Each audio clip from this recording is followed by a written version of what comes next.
तो हेलो दोस्तों, कैसे हो? उम्मीद करता हूँ कि आप लोग अच्छे होंगे। आज हम लोग क्लास 12 का इंग्लिश का बुक है फ्लेमिंगो, उससे एक पोएम पढ़ेंगे, ए थिंक ऑफ ब्यूटी, जिसके पोएट है John Keats.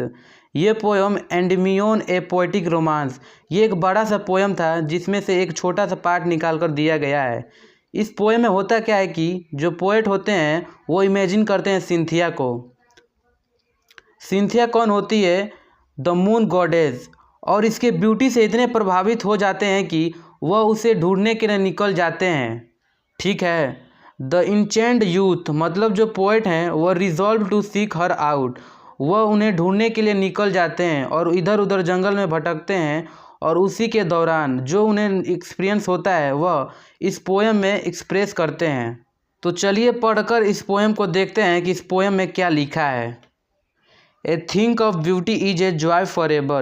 Its loveliness increase. It will never passes into nothingness, but will kept a bower quiet for us, and a sleep full of sweet dream and health and quiet breathing. तो poet बोलते हैं कि ए thing of beauty, कोई भी beautiful चीज़ हमेशा एक खुशी का स्रोत होता है और हमें हमेशा खुशी देता है। इट्स लवलीनेस इंक्रीज, और उसका खूबसूरती जो है वह समय समय पर बढ़ता रहेगा। It will never pass into nothingness. Never pass into nothingness मतलब जो उसका खूबसूरती है वो कभी भी एंड नहीं होगा, जीरो नहीं होगा, बल्कि वह समय समय पर इंक्रीज होगा। But will keep a bower quiet for us. यहाँ पर ए थिंक ऑफ ब्यूटी, एक ब्यूटी चीज़ को कंपेयर कर दिया गया है एक बावर से। बावर क्या होता है? जो पेड़ के नीचे जो छाया रहता है उसे हम बावर कहते हैं। तो एक ब्यूटीफुल चीज़ भी एक बावर की तरह होता है, जहाँ पर क्वाइट मतलब शांत मिलता है। और साथ ही साथ देखिए बावर हमें क्या क्या चीज़ प्रोवाइड करता है। देखिए, and A sleep full of sweet dream, एक बावर के नीचे एक अच्छी सी नींद ले सकते हैं और उस नींद में अच्छी अच्छी सपनों को देख सकते हैं, और यहाँ हमारा अच्छा हेल्थ भी रहेगा। एंड क्वाइट ब्रीथिंग, अच्छे ऑक्सीजन के वजह से हमारा हेल्थ भी प्रमोट करेगा। समझे इतना लाइन? चलिए आगे देखते हैं। Therefore on every morrow, morrow का मतलब होता है फॉलोइंग डे, हर अगले दिन हम लोग क्या करते हैं? Are we breathing a flowery band to bind us to the earth. हम लोग हर सुबह क्या करते हैं? रीडिंग। रीडिंग का मतलब होता है बुनना। हर सुबह बनाते हैं सर्कल या सराउंड। हर सुबह क्या बनाते हैं? A flower band. यहाँ पर फ्लावर बैंड का क्या मतलब है? A beautiful thing. तो हम हर सुबह एक ब्यूटीफुल थिंग की तलाश में रहते हैं, ताकि हम लोग उस ब्यूटीफुल थिंग की जरिए हमें एक मोटिवेशनल मिले कि हम लोग bind us to the earth, ताकि हम लोग अर्थ से जुड़े रहें। अर्थ से जुड़े रहें मतलब अर्थ पर अपना लाइफ जीते रहें। नहीं तो इस अर्थ पर क्या क्या चीज़ है? Spite of despondence of the inhuman dearth of noble nature, of the gloomy days, of all the unhealthy and darkened way made for our searching, yes, in spite of all, some shape of beauty move away the pall. तो बोला जा रहा है कि अर्थ में क्या क्या चीज़ despondence, होपनेस है, डिप्रेशन है, इनह्यूमन मतलब क्रूअल, द अर्थ मतलब लेक बहुत ही बेकार सा कमी है, ऑफ नोबल नेचर अच्छे इंसान तो इस अर्थ पर बचे ही नहीं, ऑफ ऑल ग्लूमी डेज मतलब sad days, of all the unhealthy and darkened way made for our searching. हम लोग अपने एम को परसू करने के लिए, अपने सेल्फ फुलफिल करने के लिए काफ़ी अनहेल्दी एरियल वे अपनाते हैं। तो इतना सारा पाप या बेकार चीज़ अर्थ पर हो रहा है, इन सब पाप के बावजूद भी हर सुबह उठते हैं और एक फ्लावरिंग बैंड मतलब एक ब्यूटीफुल की तलाश में रहते हैं, ताकि अर्थ पर हमें जीने का मोटिवेशनल मिले। Yes, in spite of all, हाँ इन सब के बावजूद भी कोई ना कोई ब्यूटीफुल चीज़ हमारे सामने आता है तो क्या होता है? Moves away the Paul. Paul मतलब कोई पर्दा। फॉर आवर डार्क स्प्रिंटिंग, हमारे काले आत्मा के ऊपर से जो अंधेरा है वह हटा देता है। कौन हटा देता है? A beautiful thing. समझ आ गया इतना? चलिए आगे देखते हैं। अब कुछ ब्यूटीफुल चीज़ का एग्जाम्पल दिया है। कौन कौन सा ब्यूटीफुल थिंग है? सच द सन, एक सन हो गया ब्यूटीफुल थिंग। मून हो गया, ट्री हो गया। ट्री पुराना हो या नया, दोनों टाइप का ट्री। क्या करते हैं, स्प्रोटिंग ए सेडी बून। स्प्रोटिंग मतलब देते हैं, बून मतलब ब्लेसिंग, मतलब छाया के रूप में अपना आशीर्वाद देते हैं।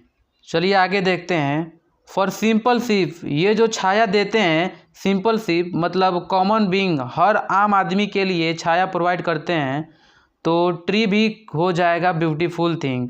आगे देखिए, सच आर डेफोडिल। डेफोडिल एक फ्लावर होता है, वो भी एक ब्यूटीफुल थिंग है, जो कि आप इस पिक्चर में देख सकते हो, जो कि डेफोडिल का फ्लावर है ये। With the green world the life in, और डेफोडिल के आसपास जितने भी ग्रीनरी हैं उनके साथ सब क्या है, एक beautiful thing. And clear Ryle's, Ryle's क्या होता है, स्मॉल स्ट्रीम, ठीक है, जो छोटे छोटे नदियाँ होती हैं। That for themselves a cooling covered make against the hot season. छोटी छोटी जो नदियाँ होती हैं वह एक हॉट सीजन के टाइम में क्या प्रोवाइड करती हैं, एक कूलिंग कवर्ड। कवर्ड मतलब हीटेन, एक ठंडा सा प्लेस प्रोवाइड करता है। तो जो क्लियर राइल्स जो हैं वो भी ठीक एक ब्यूटीफुल हैं। और उसके साथ साथ the mid forest brake rich with a sprinkling of fair musk rose blooms. The mid forest brake, brake मतलब स्लो डाउन, मतलब जो जंगल के बीच में जो एक एम्प्टी स्पेस आ जाता है, वहाँ पर पेड़ नहीं होते हैं पर वहाँ पर छाया होता है, ठीक है। तो जो वह मिड फॉरेस्ट में जो स्पेस होता है वहाँ पर क्या आता है, with a sprinkling of fair musk rose bloom. वहाँ पर जो गुलाब के फूल खिले होते हैं, वह गुलाब का फूल अपने सुगंध को हवा में बिखरे होता है, इसलिए वहाँ का जो एयर होता है वह रिच होता है, ठीक है, और उससे भरपूर रहता है। तो ये भी क्या है, थिंक ऑफ ब्यूटी है। And search to it the gradual of the dooms we have imagined for the mighty dead.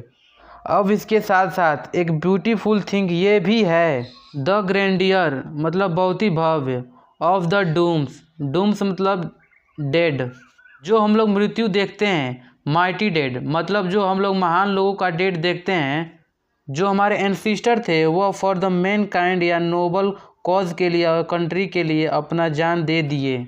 तो वह मौत को ग्रैंडुअर बोला गया है, मतलब जो मौत है वह भी एक ब्यूटीफुल थिंग है, ठीक है। All lovely tales that we have heard and read, और उनके माइटी डेड से रिलेटेड हमने जितनी कहानियाँ पढ़ी हैं या फिर सुनी हैं, वह सब कहानियाँ क्या हैं, ए थिंक ऑफ ब्यूटी, ठीक है। चलिए आगे देखते हैं।